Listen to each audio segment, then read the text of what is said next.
Hello, we are Cody, Josh, Grayson, Kyle, and we are the Procrastinators.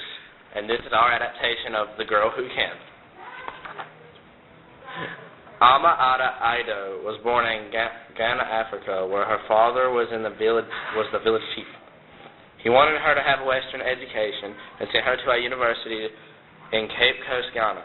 Ido earned her bachelor's degree in English and later taught at universities in Ghana and the United States.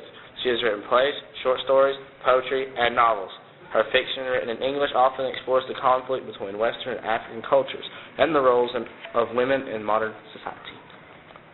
In this story, the girl who can is Adoja. Adoja apparently has a hard time talking fluently in her native language, and she gets much discouragement because of the reaction she receives from her grandmother and others in the village. Her grandmother then begins to criticize her legs, saying they are too thin to produce children. In the end, Adoja runs in a race that her school hosts to try to prove to her grandmother that her legs are useful. They say that I was born in Hasadis. It is very big in the central region of our country, Ghana. They also say that when all of Africa is not choking under a drought, Hasadis lies in a very fertile lowland in a district known for its good soil. Maybe that is why any time I don't finish eating my food, Nana says, "You, Adoja, you don't know what life's about. You don't know what problems there are in life." Take Nana first. I have to struggle to catch her attention. Then I tell her something I had a long time to figure out. And then, you know what always happens? She would at once stop whatever she is doing and, mouth open, stare at me for a very long time, then bending and turning her head slightly so that one ear comes down towards me. Adoja, you say what? After I repeated whatever I had said, she would either still, in that voice, ask me, Never, but never repeat that. Or she would immediately burst out laughing.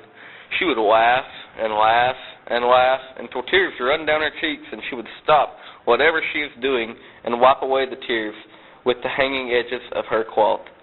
And she would continue laughing until she was completely tired. But then, as soon as another person comes by, just to make sure she doesn't forget whatever it was I had said, she would repeat it to her.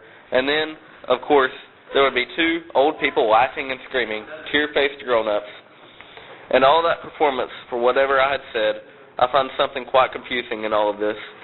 You see how neither way of hearing me out can encourage me to express my thoughts too often. What I am sure of is that when I came out of the land of sweet, soft silence into the world of noise and comprehension, the first topic I met was my legs. Nana would say to Mama, "You know, Kai, I thank God that your first child is female. But Kai, I'm not sure about her legs. They are too thin, too long for a woman." Mama would try and stick up for me. Some people have no legs at all. As I keep saying, if any woman decides to come into this world with two legs, she should select legs that have meat on them, with good calves. Because you need legs to support solid hips. And a woman must have solid hips to be able to support children. In my eyes, all my friends have got legs that look like legs, but whether the legs have got meat on them to support the kind of hips that I do not know.